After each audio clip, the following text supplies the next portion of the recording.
Why has Pakistan's democracy failed? Pakistan's journey towards democracy has been anything but smooth. Despite aspirations for a flourishing democratic system, the nation has faced numerous obstacles along the way. Join us as we explore the reasons behind Pakistan's democratic setbacks, from institutional instability to the enduring influence of vested interests. After partition, Pakistan adopted an interim constitution based on the 1935 Government of India Act, a colonial law. The actual constitution was in the works. Pakistan's parliament got down to drafting it, but soon problems emerged. One draft was submitted in 1950 by Liaquat Ali Khan, Pakistan's first prime minister. This draft had two main points: equal representation for East and West Pakistan and Urdu as the state language. Both were non-starters in the East. They had more population than the West, so why should representation be equal? And Urdu was an even bigger no. People in the East spoke Bengali. For them, Urdu was not acceptable as a state language. So, the first draft was rejected. The second one, which called for two houses of parliament, was put forth in 1952, but was again rejected because of the remaining issues. Then, in 1953, a third draft, known as the Bagra formula, was introduced, allowing seats to be allocated based on population. The West was given 135 seats, while East Pakistan was given 165. It seems reasonable, doesn't it? However, because Pakistani politics were in disarray at the time, this draft was also rejected. East Pakistan held elections in 1954, and Muhammad Ali Jinnah's Muslim League Party lost badly. All the ministers, including their chief minister, lost their seats. Thus, the constitution was once more shelved. To draft one, 2 more years passed. In February 1956, Pakistan's first constitution was finally adopted and put into effect the following month. Although the constitution was drafted in 1956, Pakistan was founded in 1947. Pakistan thus failed to see the big picture. The majority of issues such as the state language, seat distribution, rights for minorities, and the type of Islam that would be the official state religion were simply too divisive for their leaders to agree on. Pakistan was founded by Muhammad Ali Jinnah, who intended for the nation to be based on his ideals. But 1948 saw Jinnah's death.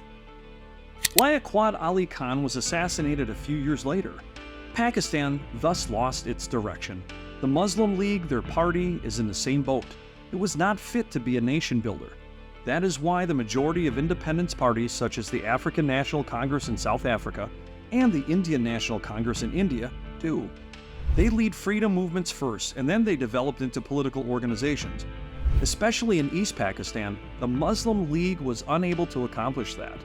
Compared to the Western Wing, it had a completely different geography, a larger population, a different culture, and different goals. Pakistan's democracy was therefore doomed to fail. Perhaps more effective leadership could have kept these divisions in check, but Pakistan was never strong in that area. In any case, the Constitution was finally drafted in 1956. A general election was the next stage. There had only been indirect and provincial elections up until that point.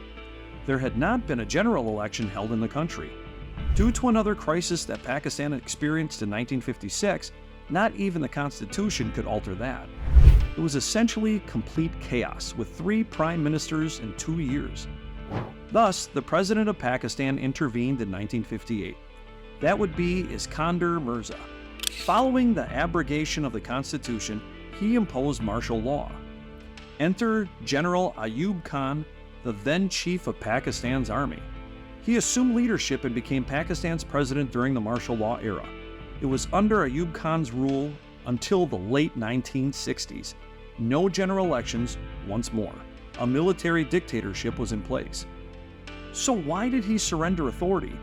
He engaged in combat with India in 1965 in an attempt to seize control of all of Kashmir. However, Ayub Khan was defeated. In addition, young Pakistanis were becoming restless. They had enough of military rule. Thus, he resigned in 1969 and Pakistan held its first general elections following independence that year. Just observe how long it took. It took 23 years to hold the first general election in the country. India had finished 4 by then. there was a surprise in the 1970 polls. The Pakistan People's Party prevailed in West Pakistan. Its leader was Bhutto Zulfikar Ali. He had the army as an ally. However, the Awami League was the dominant force in the east. They were large enough to form the government for the entire nation, not just the east. The numbers were with them, but the army, along with Bhutto, had other ideas. You're aware of what transpired next. The army of Pakistan attempted to suppress East Asian descent. When India became involved, Bangladesh was created. The Pakistan army was thus humiliated and defeated. This was Bhutto's big opportunity. He had the opportunity to create a solid culture of civilian rule and steer the nation in a different direction. However, he didn't. Zulfikar Ali Bhutto was its leader. The army was on his side. In the east, however, the Awami League ruled supreme. They were big enough to form the national government, not just the eastern one. Their numbers were on their side. However, Bhutto and the army had different ideas. Pakistan's army made an effort to suppress people of East Asian heritage. Bangladesh was formed when India got involved. As a result, the Pakistan army was demoralized and routed. Elections were held once more in 1977. 9-party coalition on one side, Bhutto's PPP on the other. The opposition protested the PPP's landslide victory in the election. They objected, claiming there had been voting fraud.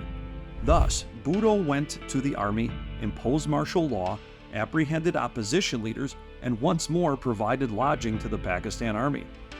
A grave error, as the same army carried out another coup in 1977, and Bhutto was put to death 2 years later.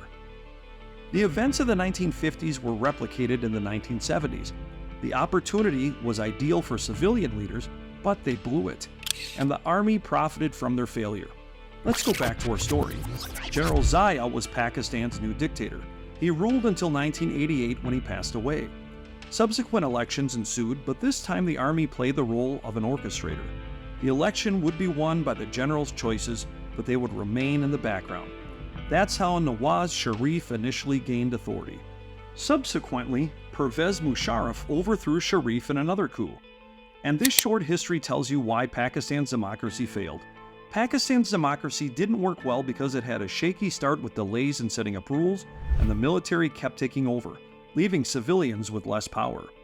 There were also a lot of fights for control and cheating in elections, which made people lose faith in democracy. Plus, some regions like Punjab had too much control, making others feel left out. To fix things, Pakistan needs to strengthen its rules, keep the military out of politics, and make sure everyone has a fair say in how the country is run. Thanks for watching as we delved into why Pakistan's democracy has faced difficulties. From a shaky start to frequent military involvement and political instability, we've uncovered the reasons behind its struggles. As Pakistan moves forward, understanding these factors is key to shaping its political future. Stay tuned for more insights. Don't forget to like, share, and subscribe for updates.